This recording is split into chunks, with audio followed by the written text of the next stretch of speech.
Monsieur le Président, Madame la Ministre, on a eu peur que vous ayez peur du débat, mais tant mieux que vous soyez avec nous. Mes chers collègues, le groupe CRCE a demandé ce débat sur l'avenir d'EDF et le projet Hercule pour trois raisons. D'abord, du fait de l'opacité des négociations avec la Commission européenne, alors que ni les parlementaires que nous sommes, ni les usagers, ni les salariés ne sont aujourd'hui informés. Le pire, c'est que vous envisagez de passer par un cavalier législatif dans le texte de la Convention citoyenne en nous demandant de vous autoriser à légiférer par ordonnance. Pour nous, c'est non, et je pense que l'ensemble des groupes qui composent cet hémicycle seront d'accord avec nous. La deuxième raison, c'est qu'à chaque démantèlement d'une entreprise publique, que ce soit France Télécom, GDF ou encore la SNCF, les prix explosent pour les usagers qui deviennent des clients et les conditions de travail des salariés se dégradent.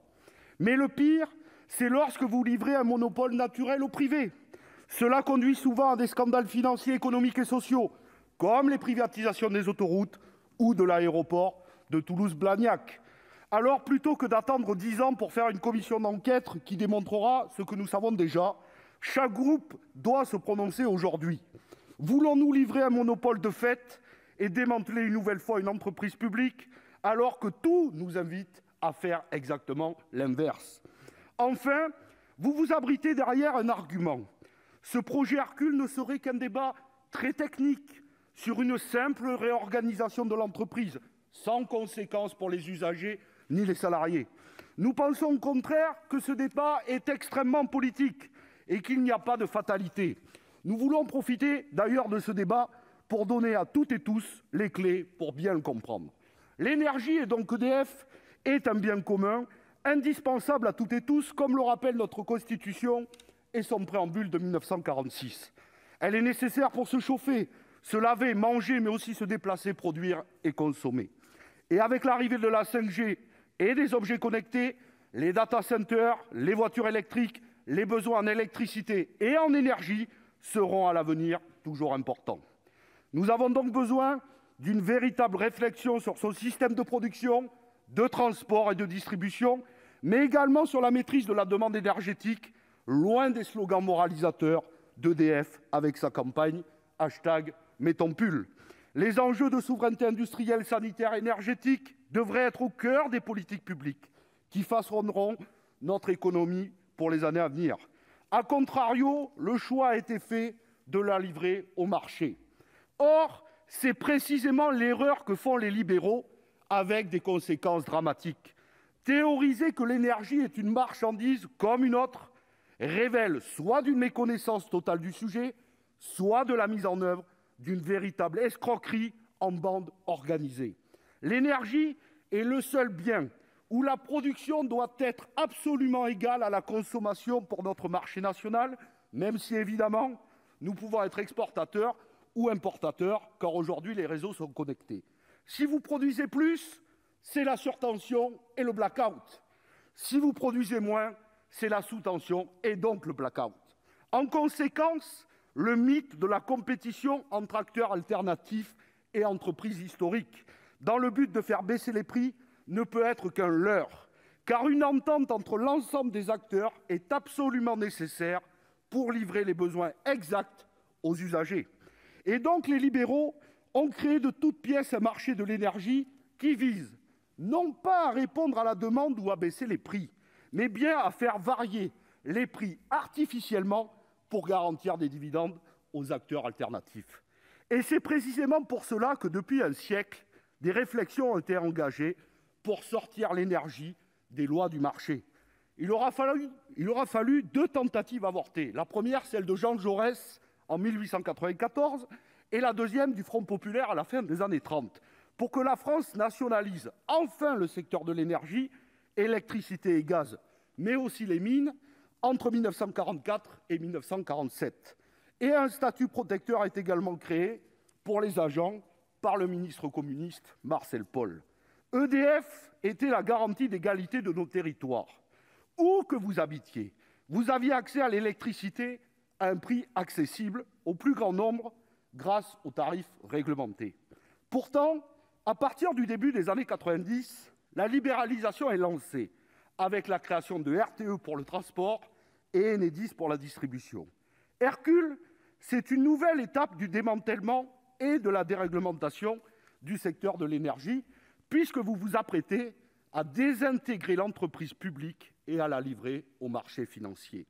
Que savons-nous d'Hercule et de la future architecture d'EDF? Il y aura 3 entités. D'abord EDF Bleu, qui inclut le nucléaire et le thermique à flamme et qui sera nationalisé à 100%. Ensuite EDF Vert, qui comprendrait Enedis, les énergies renouvelables, Dalkia EDF, Outre-mer et Corse, une partie des activités internationales et la direction commerciale. Cette entité sera livrée au privé à hauteur de 35%. Et enfin, EDF Azur, avec les barrages hydroélectriques qui resteraient publics, mais dont les concessions pourraient être confiées au privé. Nous en voyons 3 risques. En premier lieu, il faut préciser un peu.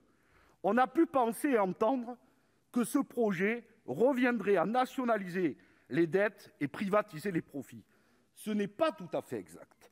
La force d'une entreprise intégrée, c'est que les profits dégagés dans une branche peuvent être réinvestis dans une autre et vice-versa. Par exemple, on pourrait aujourd'hui investir dans la sécurisation du nucléaire, les EPR et le démantèlement des réacteurs qu'ils nécessitent. Or, isoler cette filière, et notamment des ENR et d'Enedis, qui réalisent des profits à hauteur de 600 millions d'euros chaque année, c'est amputer gravement l'entreprise de sa capacité à investir et à innover demain. Le pire, c'est que nous connaissons la suite. Dans quelques années, vous viendrez nous dire « Regardez, l'entité publique croule sous les dettes, il faut l'ouvrir au privé pour lui donner de la capacité à investir, blabla, blabla, blabla ». On connaît malheureusement déjà trop cette symphonie libérale. Nous voulons donc savoir s'il est vrai que le projet Hercule prévoit la création de ces 3 filières étanches entre elles avec une holding de tête. Le deuxième risque qui nous guette, c'est celui des barrages hydroélectriques. Même s'ils restent propriété de l'État parmi les 150 barrages, combien de concessions seront confiées au privé? Car alors que la part du nucléaire... Pardonnez-moi avec le masque, 30 secondes, c'est pas évident. Car alors que la part du nucléaire est amenée à décroître dans notre mix énergétique, nous allons remettre au privé une part considérable de notre énergie pilotable nécessaire à l'équilibre électrique. Et nous courons le risque qu'il se passe la même chose qu'en Californie dans les années 2000, lorsque le privé avait organisé le blackout pour que les prix payés par l'État californien soient suffisamment rémunérateurs pour les actionnaires au mépris total de la population. Vous êtes donc en train de mettre notre sécurité et notre souveraineté électrique aux mains des marchés financiers. Enfin, dernier problème, aujourd'hui, en cas de coup dur, comme les grandes tempêtes de 99, le service public et ses salariés répondent présents, y compris ceux des départements voisins. Qu'en sera-t-il demain, lorsque tout sera démantelé, que Direct Énergie aura le monopole sur une région, Total sur une autre, et EDF une autre encore? Nous vous laissons imaginer les résultats de cette concurrence. Pour conclure, je voudrais simplement rappeler qu'en novembre 2016, le candidat Emmanuel Macron publiait un livre intitulé « Révolution ». Madame la ministre, mes chers collègues, ce qui serait révolutionnaire aujourd'hui, ce serait de cesser de suivre les vieilles recettes de Madame Thatcher et d'arrêter de tout livrer au marché. Dans tous les domaines, c'est un désastre. Il est temps d'admettre les erreurs qui ont été commises et d'y remédier plutôt que de s'obstiner dedans pour les justifier. Ce qui serait révolutionnaire, ce serait de renationaliser EDF et GDF, d'en faire 2 entreprises publiques disposant d'un monopole public. Ce qui serait révolutionnaire, ce serait de constituer un véritable service public de l'énergie du XXIe siècle, démocratisé, co-géré entre les élus, les salariés et les usagers. Et si vous le souhaitez, nous avons déjà déposé cette proposition de résolution au Sénat. Il n'y a plus qu'à la mettre à l'ordre du jour et à l'adopter. Voilà, je vous remercie de votre attention